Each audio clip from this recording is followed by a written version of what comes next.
Hey, and we have now made it to the objectives of customer service. You know, the stuff that everybody thinks customer service is truly made of. These are the things that you read about in books over and over again. You know, what's been different up to this point is we've been talking about steps that you can practice.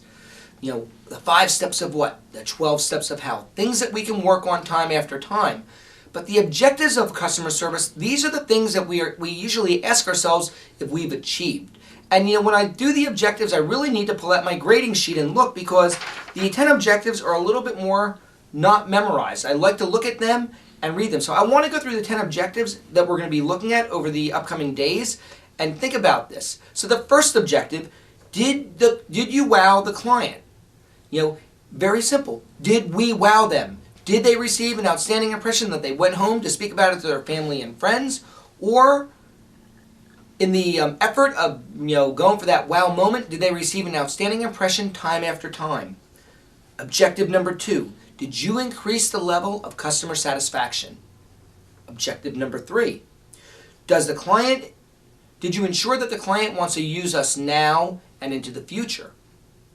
And then objective number 4, does the client perceive value in working with us?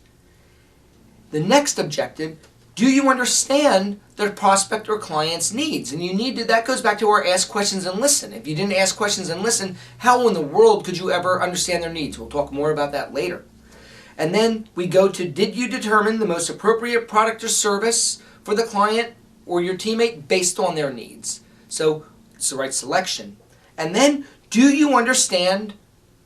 the client understand their options?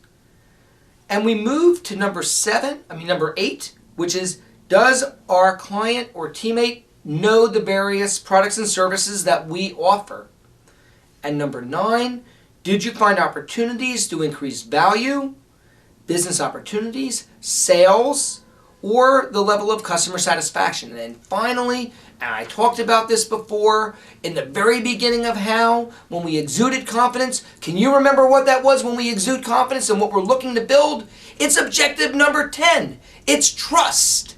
Did we build trust? So we're going to be looking at all 10 of those steps in the next 10 days and looking at all those things that really evaluate, did we do the 5 steps of what and the 12 steps of how super effectively?